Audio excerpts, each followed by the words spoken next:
দিয়েছে যে এখানে দাঙ্গা হয়। আর আমরা আগামী দিনে বেলডাঙ্গাতে গোটা পশ্চিমবঙ্গ ছেড়ে, গোটা ভারতবর্ষ ছেড়ে, গোটা দুনিয়ার বাজারে আমরা ঠিক করবো বেলডাঙ্গার মানুষ মারামারি করতে জানে না, বেলডাঙ্গার মানুষ পেটে ভাত আর হাতে কাজের জন্য রাস্তার দখল নিতে জানে। আসুন বেলডাঙ্গাতে শান্তি সম্প্রীতি সাম্প্রদায়িকতার যে সংগীতির পরিবেশ আছে সেই পরিবেশকে সুস্থ রাখতে, অক্ষুণ্ণ রাখতে, রাস্তার দখল নিতে আপনাদেরকে আহ্বান জানিয়ে আপনার স্বাস্থ্যের সুস্থতা আমাদের দায়িত্ব। তাই সঠিক উন্নত প্রযুক্তি দ্বারা নির্ভুল ডায়াগনোসিস করতে, সেই সঙ্গে বিভিন্ন বিভাগের স্পেশালিস্ট চিকিৎসকের পরামর্শের জন্য আসুন হিমোস্ক্যান ডায়াগনস্টিক অ্যান্ড পলিক্লিনিকে।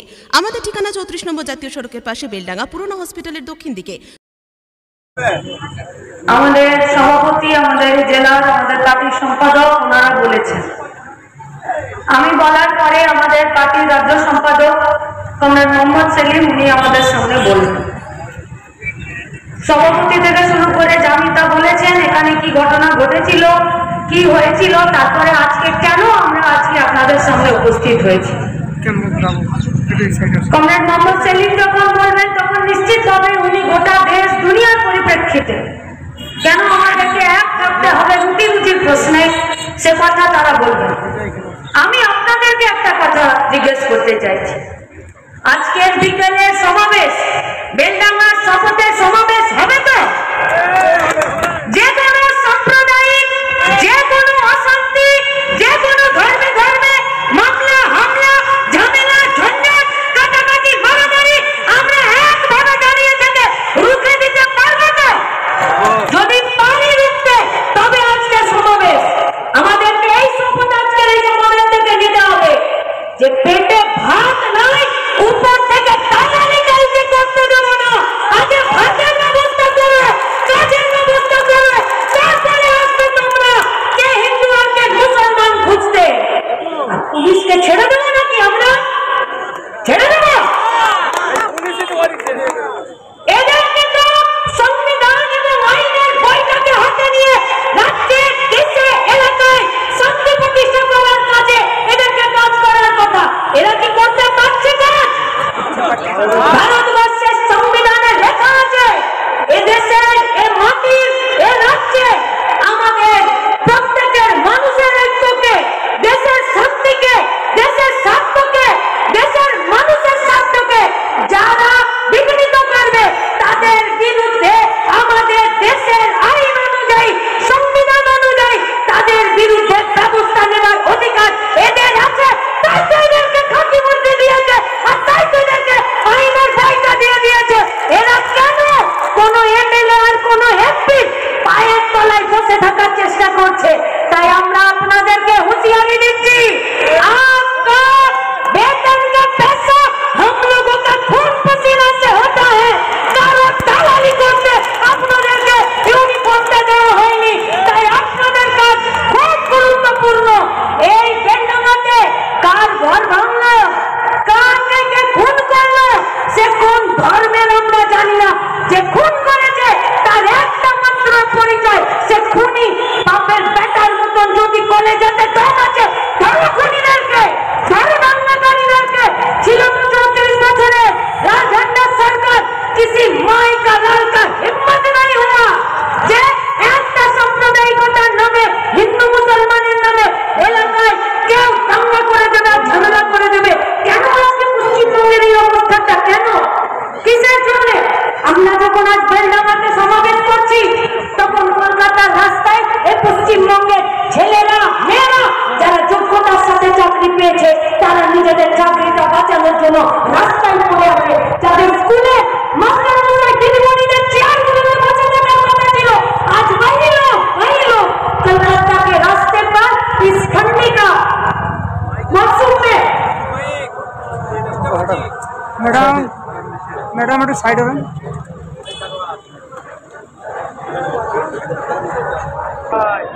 তখন এই পশ্চিমবঙ্গের মেধাবী ছাত্রছাত্রীরা যারা যোগ্যতার ভিত্তিতে চাকরি পেয়েছিল তারা আজকে কলকাতার রাস্তায় বসে থাকতে বাধ্য হচ্ছে। আজকে যখন আমরা এখানে সমাবেশ করছি তখন গোটা পশ্চিমবঙ্গের আইসিডিএস এর সেন্টারগুলোতে কাজের জায়গাগুলো, চাকরির জায়গাগুলো ফাঁকা আছে। আজকে যখন আমরা পশ্চিমবঙ্গের এই বেলডাঙ্গা যেখানে সমাবেশ করছি তখন পশ্চিমবঙ্গে 3000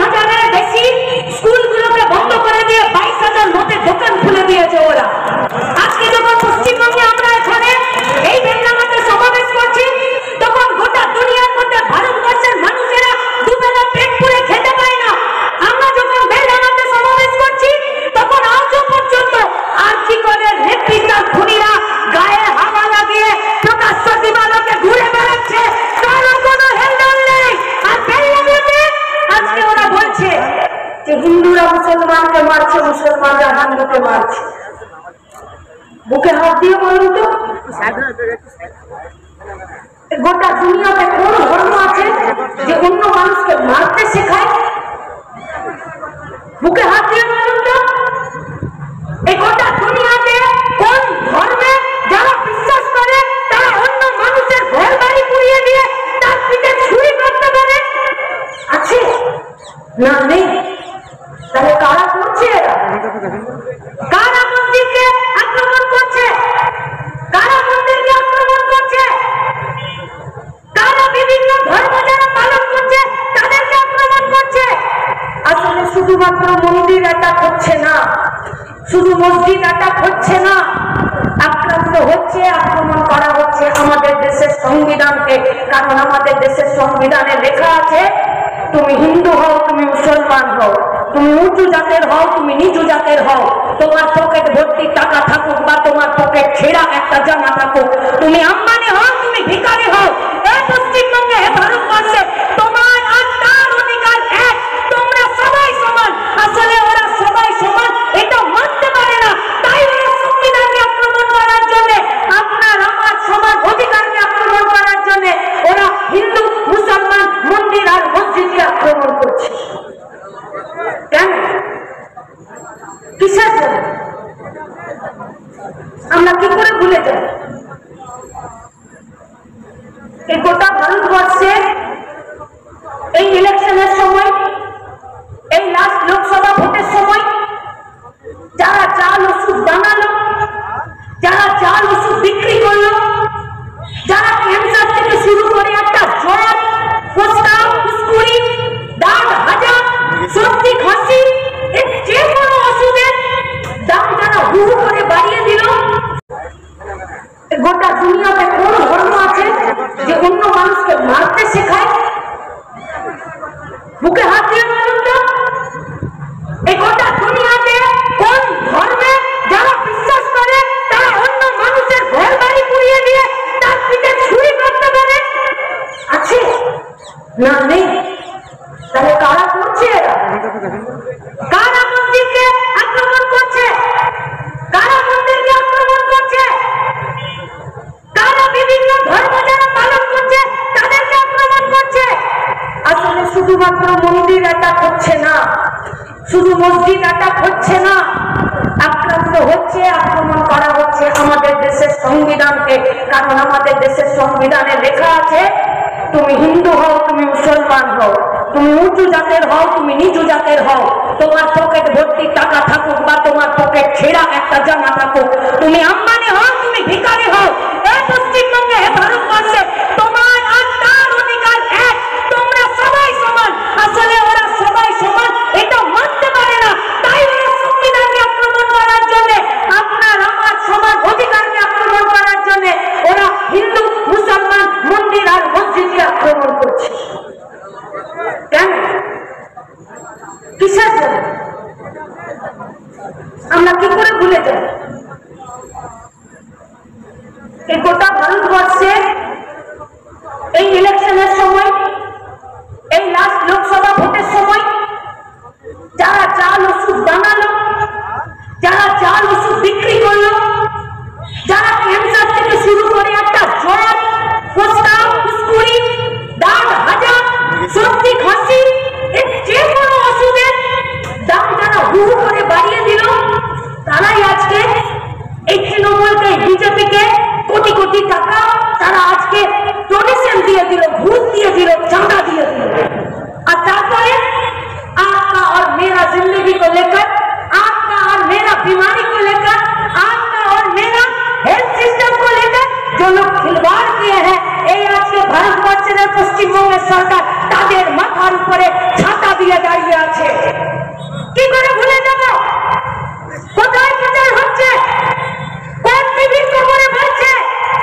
কোন খবরের কাগজে বেরোচ্ছে যে বেলডাঙ্গার ছেলেগুলো পশ্চিমবঙ্গের বাংলার নিজের মেয়ের দৌলতে নয়ডা আর দিল্লিতে বড় বড় জলের পাইপের ভেতরে ফাঁকা পাইপগুলোতে যমুনার তীরে যখন হি হি করে ঠান্ডা হাওয়া দিচ্ছে, তখন এই বেলডাঙ্গার ছেলেরা, মুর্শিদাবাদের ছেলেমেয়েরা, গোটা পশ্চিমবঙ্গের ছেলেমেয়েরা সেই ঠান্ডা হাওয়ার মধ্যে টেকটানি শীতে তারা সেখানে বসে আছে এক টুকরো রুটির জন্য আর এক মুঠো ভাতের জন্য। আর পশ্চিমবঙ্গে বয়স্ক বাপ মা নিজের পরিবারকে প্রতিপালন করার জন্য কেউ বলছে? কেউ বলছে না। কেউ বলছে কেন বেলডাঙাতে এখানে জুটের যে কারখানা যে শিল্প হওয়ার কথা ছিল তার কথা কেউ বলছে? বাবুরামপুরে যে ইন্ডাস্ট্রি জল হওয়ার কথা ছিল তার কথা কেউ বলছে? গোটা মুর্শিদাবাদে যে ফুড ইন্ডাস্ট্রি হওয়ার কথা ছিল, এখানকার ফল, এখানকার সবজি, এখানকার শাকসবজি সবটাকে নিয়ে যে ফুড প্রসেসিং ইন্ডাস্ট্রি হওয়ার কথা ছিল, গোটা দুনিয়ার মধ্যে গোটা ভারতবর্ষের মধ্যে এই মুর্শিদাবাদ জেলাতে প্যাকেটজাত খাবার তৈরি করা, তাকে প্যাক করা, তাকে সংরক্ষণ করা আর গোটা দুনিয়াতে টাকা বিক্রি করার জন্য এই পশ্চিমবঙ্গের এই মুর্শিদাবাদে আমরা যারা বেকার ছেলেমেয়েরা এমএ বিএড পাস করে নিয়ে ঘুষ দিয়ে চাকরি করতে পারিনি, গোটা পাড়াতে সবাই মিলে টোটো কিনে নিয়েছি। কে টোটো চালাবে আর কে চাপবে কেউ জানে না। আমাদের তো অধিকার ছিল এই মুর্শিদাবাদের এখানে দাঁড়িয়ে আমাদের ফল, আমাদের মাছ, আমাদের জল, আমাদের হাইওয়ে, আমাদের শাকসবজি দিয়ে ফুড প্রসেসিং কারখানাগুলো আমরা পারতাম না চালাতে? আমরা পারতাম না খাবারগুলোকে প্যাকেটজাত করতে? আমরা পারতাম না খাবারগুলোকে বেশি দিন সংরক্ষণ করার টেকনিক শিখতে? আমরা পারতাম না এই খাবারগুলোকে মুর্শিদাবাদ থেকে, পশ্চিমবঙ্গ থেকে, ভারতবর্ষ থেকে বাইরের দেশে বিক্রি করতে? এই মুর্শিদাবাদ, এই বেলডাঙা, এই পশ্চিমবঙ্গ, এই ভারতবর্ষ আমাদের রক্ত ঘামে আরো একটু শক্তিশালী হয়ে গড়ে উঠতো না? কিন্তু কে কাকে বলবে কথা? এসব বলতে গেলে তো ওনারা এমএলএদের নাম করেন, সেলিল্লা বলবেন। এইসব বলতে গেলে হুমায়ুন কবিরের কোমরের নিচে যে চেয়ারটা আছে সেই চেয়ারটা সরকে যাবে, ওদিকে ভিলাবি হাকিমের যে চেয়ারটা আছে সেটাও সরকে যাবে, আর ওইদিকে কার্তিক মহারাজ থেকে অনন্ত মহারাজ যারা পশ্চিমবঙ্গের মানুষের ঐক্যকে ধ্বংস করার জন্য প্রতিদিন রাজনৈতিক এজেন্ডা নিয়ে এসে মানুষের রুটির প্রশ্ন থেকে আমাদেরকে সরিয়ে দিতে চাইছে আর মানুষকে নিয়ে ছেলেখেলা করছে গিনিপিগের মতো। আসলে এদের নিজেদের হেকড়িগুলো থাকবে না, তাই এরা পশ্চিমবঙ্গে, তাই এরা গোটা ভারতবর্ষে দাঙ্গার পরিবেশ তৈরি করতে চাইছে। কে জানে না লাস্ট 13টা বছর ধরে এই গোটা পশ্চিমবঙ্গে কতগুলো ব্লক, কতগুলো সাব ডিভিশন, কতগুলো বিধানসভা এলাকা, কতগুলো জেলাতে কতগুলো দাঙ্গা হয়নি? এইটা আমি যে জেলা থেকে আসি, আমি যে সাব ডিভিশন থেকে আসি, আসানসোলে খুন করে দিল না 16 বছরের বাচ্চা ছেলেটাকে আসানসোলের মৌলানা সাহেবের দাঙ্গাকে তো আটকে দিল। মৌলানা সাহেব নিজে দাঁড়িয়ে দাঙ্গাকে আটকে দিল। কি বললেন? যে আমার একটা ছেলে গেছে, আমার বুক ফাঁকা হয়ে গেছে, আমি চাই না আমার ছেলের মতো আরো কেউ ছেলে মরে যাক আর তার সাথে বুকটা ফাঁকা হয়ে যাক। এইটা আমার পশ্চিমবঙ্গের সংস্কৃতি, এইটা আমার ভারতবর্ষের মাটির গন্ধ, এইটা আমার ভারতবর্ষের মানুষের একতা।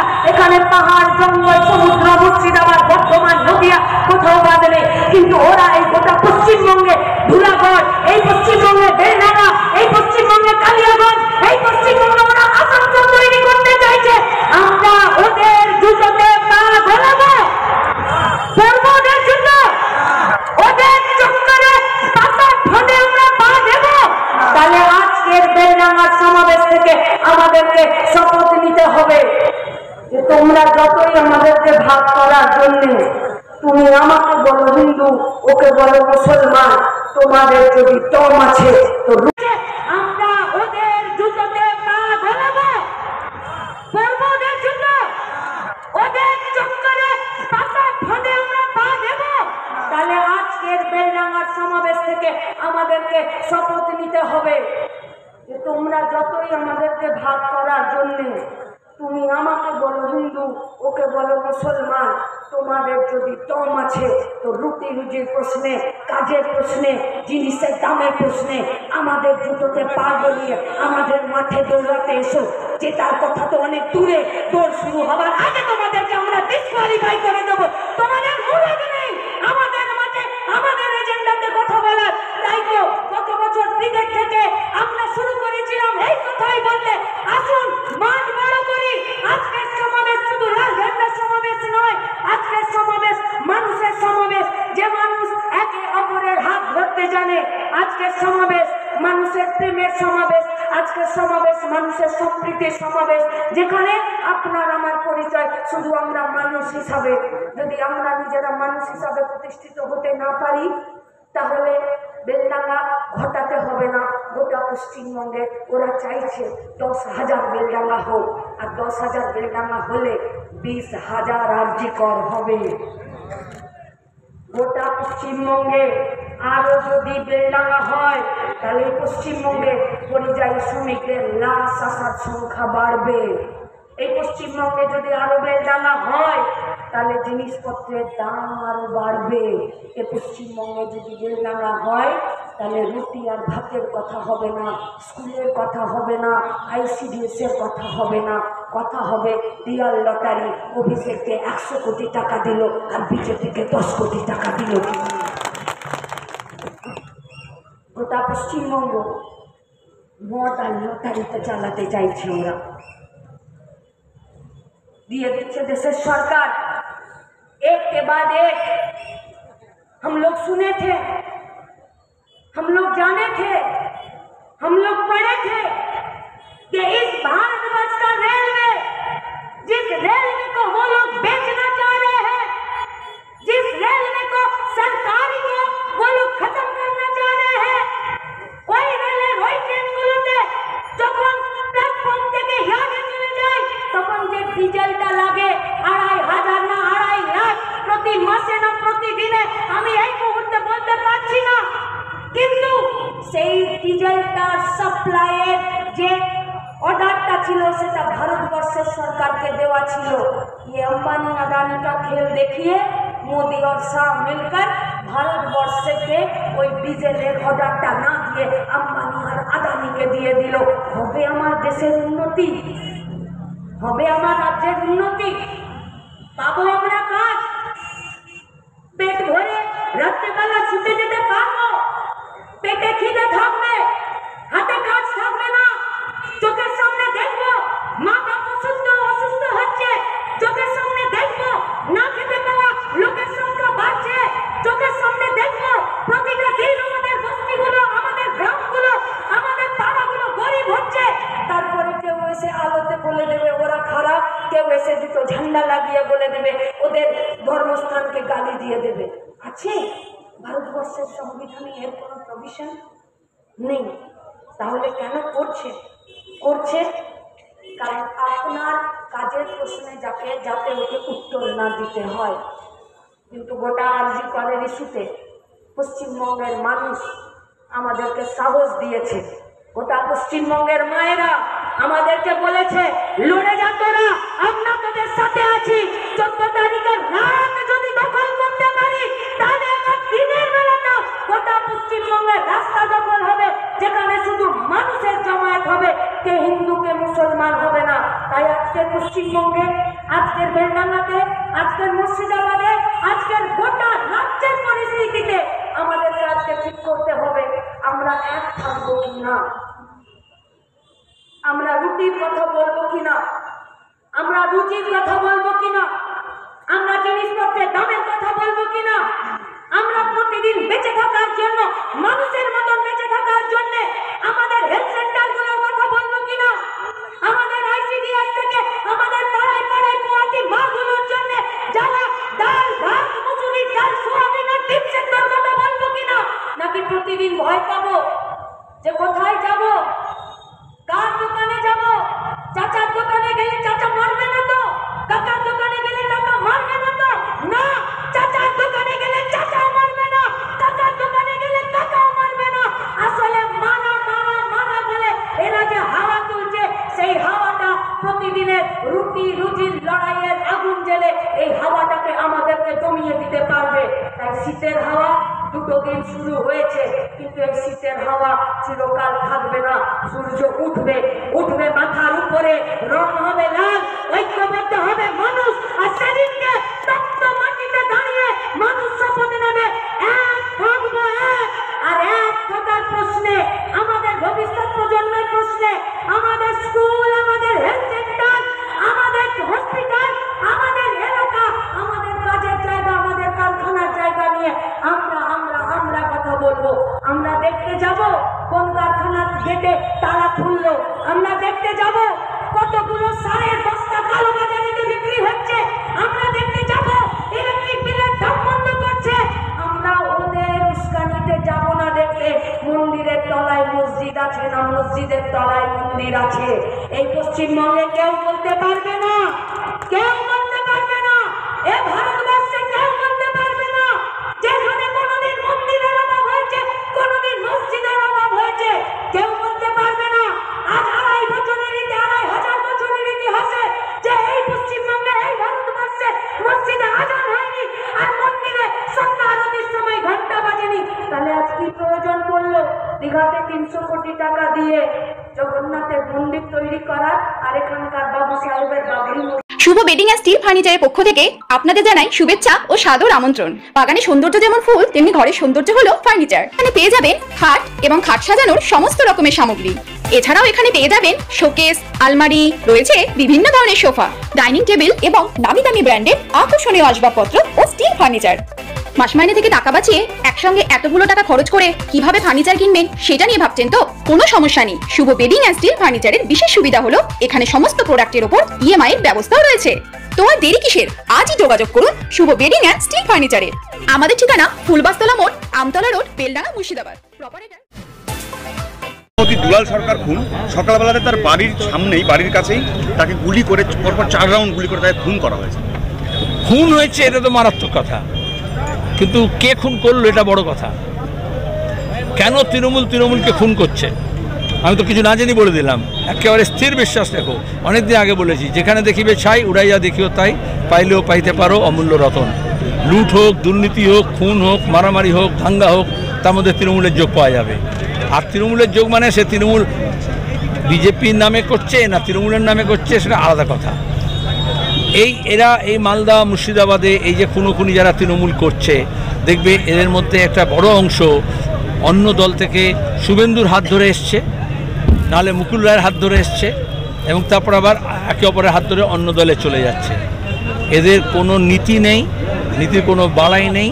এটা লুটের, বক্সার, মারামারি, খুন। পুলিশকে বলবো যারা এত নজরদারি করছে, নাকি কড়াকড়ি করছে, তাহলে বকটুইয়ে যখন তৃণমূলকে পুড়িয়ে মারলো, তারপরে মমতা বলেছিল যে সমস্ত বেআইনি অস্ত্রশস্ত্র, বেআইনি বন্দুক কারখানা, বেআইনি বোমা কারখানা সব রেড করে তুলতে হবে। তাহলে কেন তুললো না? এত অস্ত্র নিয়ে কসবা থেকে মালদা কেন খুনোখুনি করতে পারছে তৃণমূল? প্রত্যেকটা তৃণমূল নেতার বাড়িতে এবং অফিসে যদি হানা দেওয়া হয়, সেখান থেকে এই ধরনের বেআইনি অস্ত্র পাওয়া যাবে। এই ঘটনাতে মুখ্যমন্ত্রী বলছেন, পুলিশের ভূমিকায় মুখ্যমন্ত্রী আঙুল তুলছেন, যে বলছেন যে এরকম আমার সহযোদ্ধা বাবলা আজকে খুন হতে হয়েছে, অবশ্যই পুলিশের গাফিলতিতে খুন হয়েছে।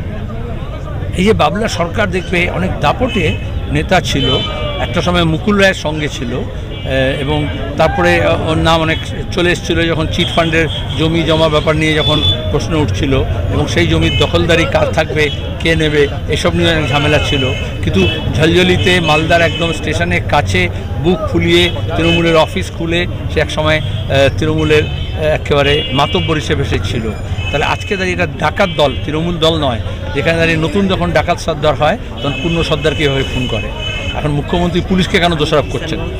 তিনি পুলিশ মন্ত্রী, তাহলে তিনি এত অপদার্থ তৃণমূল দল তৈরি করেছেন যে তৃণমূলকে খুন করে, আর এমন পুলিশকে এত অপদার্থ করেছেন যে পুলিশের নাকের ডগায় তৃণমূলকে খুন হতে হচ্ছে।